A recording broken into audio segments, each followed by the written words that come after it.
As Três Idades da Vida Interior, tomo 2, Ira Pleik, terceira parte, da página 99 até a 102. A natureza da caridade e os sinais de seus progressos. Os sinais do progresso da caridade decorrem de sua própria natureza. As Sagradas Escrituras nos dizem repetidas vezes que o justo é amigo de Deus. São Tomás de Aquino, ao comentar essas palavras ensina que a caridade é essencialmente um amor de amizade que devemos a Deus, em razão de sua infinita bondade, que resplandece sobre nós, dando-nos a vida e atraindo-nos para si. Ora, continua o Santo Doutor, a verdadeira amizade supõe 3 elementos. Primeiramente, é um amor de benevolência, pelo qual desejamos o bem do próximo, como desejamos para nós mesmos. Neste ponto, distingue-se do amor de concupiscência, pelo qual desejamos um bem para nós mesmos, do mesmo modo que desejamos um fruto ou pão para nossa subsistência. Devemos desejar aos nossos amigos o bem que lhes convém e, acima de tudo, desejar que Deus reine nas inteligências e nos corações. Além disso, toda amizade verdadeira supõe um amor de benevolência mútua. Não basta que ela exista de um só lado. Os amigos devem desejar o bem um ao outro. E quanto mais excelente for o bem desejado, tanto mais nobre será a amizade. Esta amizade se fundamenta na virtude quando ambos desejam não apenas aquilo que é útil ou agradável, como riqueza ou bens materiais, mas o bem honesto, a fidelidade ao dever e o progresso no amor pelo bem moral e espiritual. Por fim, este amor mútuo de benevolência, por si só, não é suficiente para fundar uma verdadeira amizade. Podemos, com efeito, sentir benevolência por uma pessoa distante, a quem conhecemos apenas por ouvir falar, e essa pessoa pode nos ter em consideração. Mas isso não significa que sejamos amigos. A amizade exige algo mais, a comunhão de vida, o conviver. Supõe que ambos se conhecem e convivem, ao menos espiritualmente, partilhando pensamentos e sentimentos íntimos. Assim concebida, a amizade alcança uma união profunda de ideias, sentimentos, anseios, orações, sacrifícios e ações. Ora, esses 3 elementos essenciais da verdadeira amizade, amor de benevolência, reciprocidade e comunhão de vida, encontram-se precisamente na caridade, que nos une a Deus e às almas em Deus. A inclinação natural que subsiste no fundo de nossa vontade, apesar do pecado original, já nos inclina a amar a Deus, autor de nossa natureza, mais do que a nós mesmos e aos outros. Assim como em um organismo, uma parte ama o todo mais do que a si mesma. Da mesma forma que a mão se expõe ao perigo para preservar o corpo e, sobretudo, a cabeça. No entanto, essa inclinação natural, enfraquecida pelo pecado original, não pode, sem a graça que cura, conduzir-nos a um amor eficaz de Deus acima de todas as coisas. Muito além dessa inclinação natural, no batismo recebemos a graça santificante e a caridade, juntamente com a fé e a esperança. E é precisamente a caridade, esse amor de benevolência mútua, que nos faz desejar para Deus, autor da graça, o bem que mais lhe convém, o seu reinado nas almas, assim como ele deseja nosso bem, tanto no tempo quanto na eternidade. E nisto consiste verdadeiramente uma amizade fundada na comunhão de vida, pois Deus nos comunicou uma participação em sua vida íntima ao nos conceder a graça, que é o germe da vida eterna. Por meio da graça, somos nascidos de Deus, como se lê no prólogo de São João. Assim, tornamo-nos semelhantes a Ele, como um filho se parece com seu pai. Esta vida de amizade com Deus esta amizade leva consigo uma união permanente, que por vezes é apenas habitual, como durante o sono. Em outros momentos, é atual, como quando realizamos um ato de amor a Deus. Nesses momentos, há uma verdadeira convivência entre Deus e o homem. Encontram-se e unem-se o amor paternal de Deus por seu Filho e o amor do Filho por seu Pai, que o vivifica e abençoa. Isso ocorre, sobretudo, quando o Senhor, por uma inspiração especial, nos conduz a um ato de amor infuso, ao qual não poderíamos chegar apenas com a graça comum. Há também a comunhão espiritual, que é o prelúdio da comunhão celestial. Tal é a amizade com Deus que já tem início nesta vida. Por essa razão, Abraão foi chamado de amigo de Deus. Por isso, o livro da sabedoria diz que o justo vive da amizade divina, e o próprio Senhor afirmou: já não vos chamo servos, mas amigos.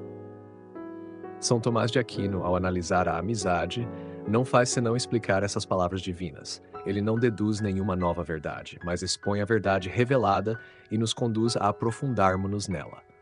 A caridade, mesmo em seu grau mais inicial, leva-nos a amar a Deus mais do que a nós mesmos, com um amor eficaz de estima, pois Deus é infinitamente superior a nós. No entanto, nem sempre temos plena consciência desse amor, especialmente nos momentos de aridez espiritual. Nos primeiros estágios, esse amor não tem a intensidade e a força que possui nos santos perfeitos e, sobretudo, nos bem-aventurados no céu.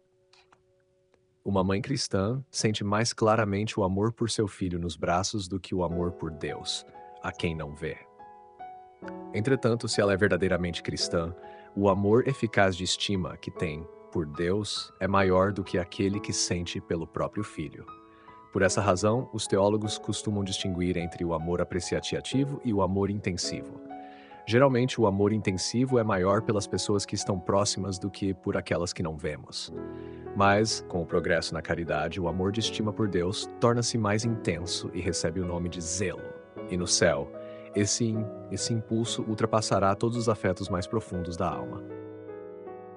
A natureza da virtude da caridade.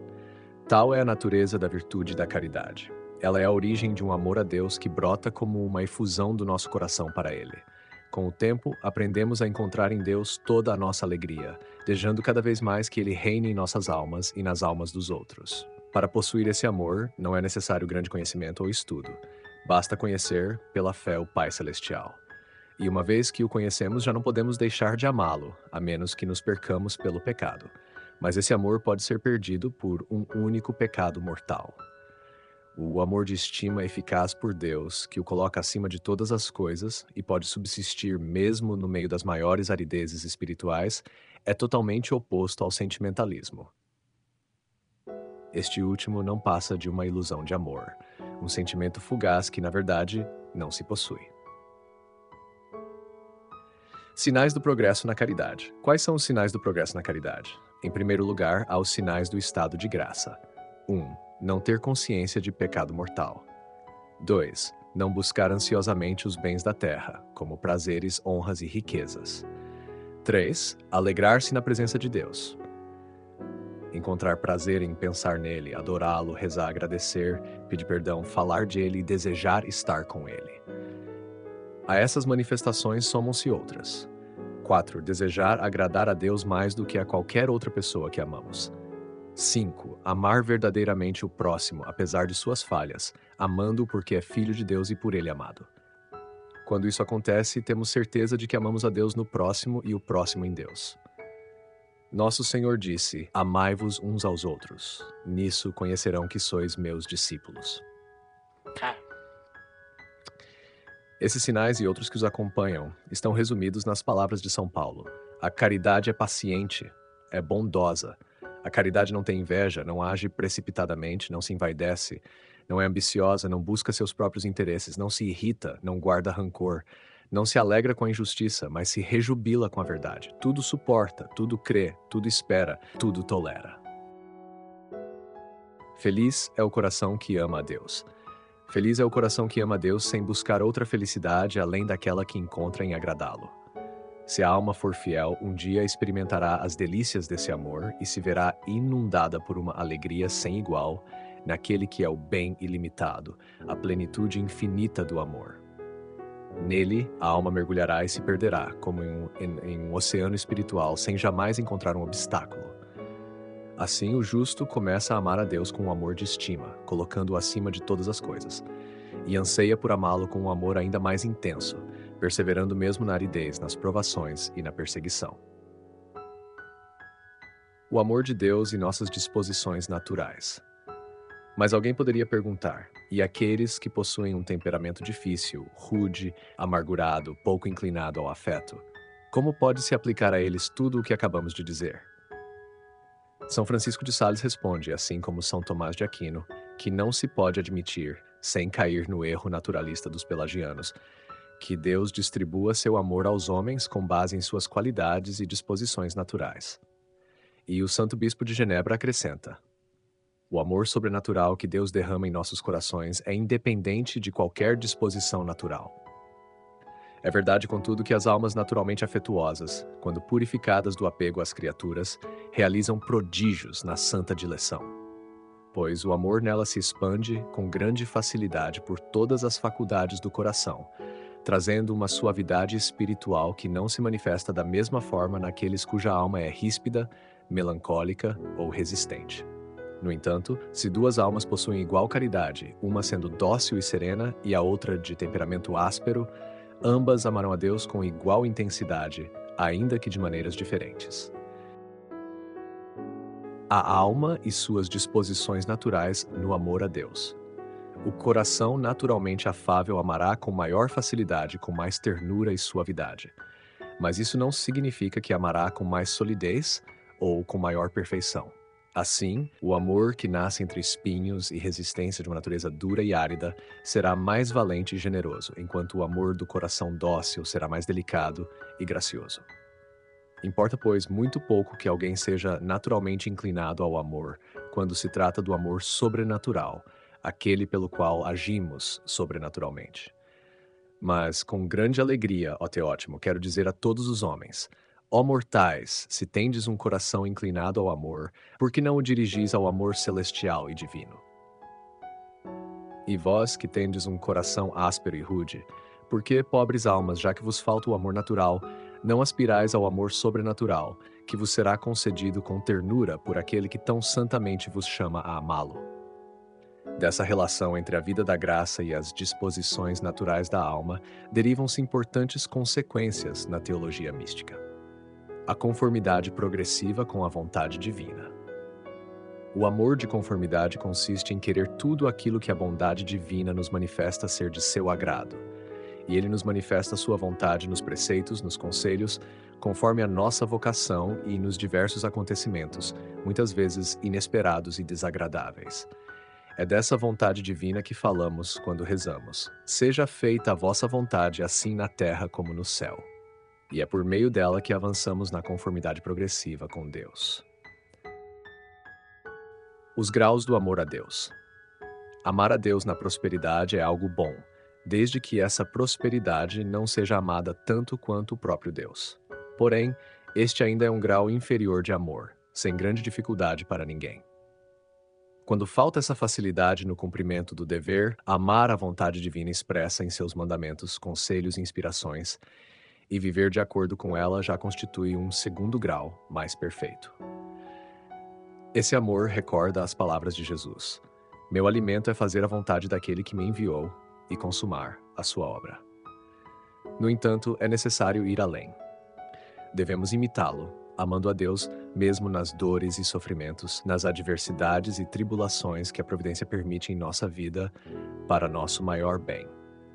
Pois não é possível amar a Deus sem, ao mesmo tempo, amar essas tribulações, não por elas mesmas, mas pelo bem espiritual que resulta da paciência ao suportá-las.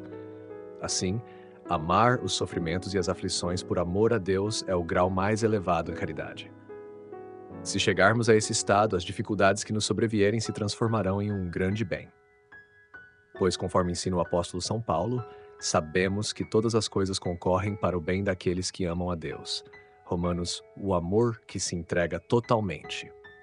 Como adverte São Francisco de Sales, o amor ardente, segundo Platão, é pobre, maltrapilho, nu, pálido, disforme, sem abrigo e miserável. Dorme sobre a terra dura, pois abandona tudo para seguir aquele a quem ama. Faz perder o sono e aspira a uma união sempre mais profunda. Assim falava Platão sobre o amor humano. Mas acrescenta o santo, isso é ainda mais verdadeiro em relação ao amor divino, quando ele penetra profundamente em uma alma. Por isso São Paulo escreveu: até o momento presente, sofremos fome, sede, nudez e maus tratos. Somos como o lixo do mundo, a escória de todos. Quem, senão o amor, o reduziu a tal estado? Foi o amor que fez São Francisco de Assis apresentar-se nu diante de seu bispo. Foi o amor que o fez morrer despido sobre a terra. Foi o amor que o tornou mendigo por toda a sua vida. Foi o amor que enviou São Francisco Xavier pobre, indigente e com vestes surradas para pregar entre os hindus.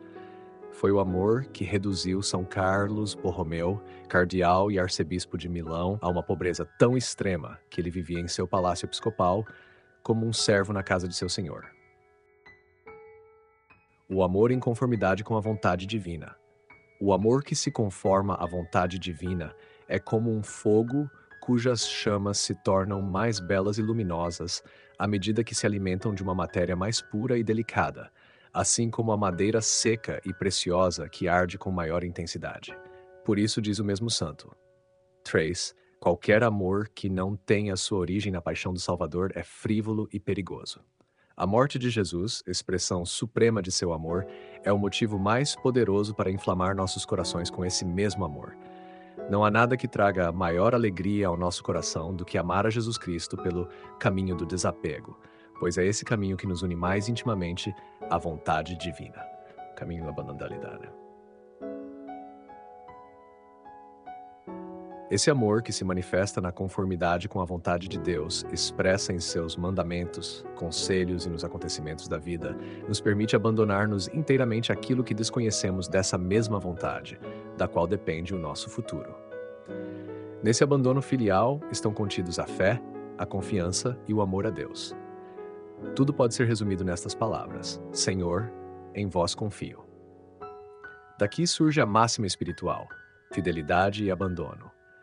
Ela mantém o equilíbrio entre a ação e a entrega, dominando tanto a quietude preguiçosa quanto a inquietação estéril. O abandono é o caminho que devemos seguir. A fidelidade de cada dia e de cada momento são os passos que damos nesse caminho. Pela fidelidade iluminada pelos mandamentos, somos conduzidos ao mistério oculto do divino beneplácito, que nada mais é do que o mistério da predestinação. Notas explicativas. Natureza da caridade e sinais de seu progresso. A caridade é explicada por São Tomás de Aquino como um amor de amizade que temos para com Deus. Ele destaca 3 características fundamentais da verdadeira amizade: benevolência, desejar o bem do outro; reciprocidade, troca mútua de bem; e convivência, compartilhar vida e pensamentos. Quando aplicamos esses princípios à nossa relação com Deus, entendemos a caridade como a forma mais elevada de amizade espiritual. 2. A inclinação natural ao amor de Deus e a necessidade da graça. Mesmo após o pecado original, nossa alma mantém uma inclinação natural para amar a Deus mais do que a si mesma, assim como uma parte do corpo protege o todo. No entanto, essa inclinação natural é enfraquecida pelo pecado e não pode nos levar à verdadeira caridade sem a graça de Deus. Essa graça nos é concedida no batismo, que nos torna filhos de Deus e nos dá uma participação em sua própria vida divina. 3. A amizade com Deus e a comunhão espiritual. A amizade com Deus não é apenas um sentimento passageiro, mas uma união permanente, ainda que em certos momentos seja apenas habitual, como durante o sono, e em outros seja vivida ativamente por meio de atos de amor a Deus. Essa comunhão espiritual é um prelúdio da comunhão eterna no céu. Cristo chama seus discípulos de amigos e não de servos, indicando a profundidade dessa relação. 4. Os sinais do progresso na caridade. O progresso na caridade pode ser identificado por alguns sinais claros: ausência de pecado mortal, desprendimento dos bens terrenos, alegria na presença de Deus e desejo de agradá-lo acima de tudo. Além disso, um dos maiores sinais do amor a Deus é o amor verdadeiro ao próximo, independentemente de suas falhas, pois vemos nele um filho amado por Deus. São Paulo descreve as características da caridade em 1 Coríntios 13, mostrando que ela se manifesta em paciência, humildade e desapego. 5. O amor de Deus e as disposições naturais. Algumas pessoas, por natureza, são mais afetuosas e outras mais rudes ou reservadas. São Francisco de Sales ensina que o amor sobrenatural de Deus não depende dessas inclinações naturais. O coração naturalmente doce pode amar com mais suavidade, enquanto o coração austero ama com maior força e perseverança. O que importa, em última instância, é a profundidade e a firmeza desse amor. 6. A conformidade progressiva com a vontade de Deus. Amar a Deus na prosperidade é fácil, mas o verdadeiro amor se prova quando aceitamos sua vontade nos momentos difíceis. O grau mais elevado da caridade consiste em amar a Deus mesmo nas tribulações e sofrimentos, não por eles mesmos, mas pelo bem espiritual que nos trazem. São Paulo ensina que Deus faz com que tudo concorra para o bem daqueles que o amam. Romanos 8:8. Essas reflexões mostram que a caridade não é apenas um sentimento passageiro, mas um caminho de crescimento espiritual e união com Deus, que nos convida a amá-lo acima de todas as coisas e amar o próximo com o mesmo amor com que ele nos ama. Queridos ouvintes, chegamos ao fim deste audiolivro e quero expressar minha profunda gratidão a todos que permaneceram conosco até aqui. Sua dedicação em acompanhar essa obra é um verdadeiro sinal de busca pela sabedoria e pelo crescimento espiritual. Que o conteúdo ouvido possa nutrir sua alma e fortalecer sua fé. Aproveito para convidá-los a explorar as playlists do canal Caminho Católico, onde vocês encontrarão outros tesouros espirituais. São obras que podem acompanhar e iluminar sua jornada, como Castelo Interior de Santa Teresa de Jesus, Confissões de Santo Agostinho, Palavras Bíblicas com o Evangelho comentado por grandes eclesiásticos, Filoteia de São Francisco de Sales, Tratado da Verdadeira Devoção à Santíssima Virgem de São Luís Maria de Montfort, A Imitação de Cristo de Tomás de Kempis e As Três Idades da Vida Interior do Padre Garrigou Lagrange. Cada uma dessas obras oferece um caminho profundo de reflexão e conversão, e espero que possam encontrar nelas a mesma riqueza espiritual que proporcionaram a tantas gerações. Nosso canal está sempre aberto para quem deseja aprender e crescer na fé. Continue nos acompanhando e compartilhando essa jornada espiritual. Mais uma vez, obrigado por sua presença e que Deus abençoe a todos.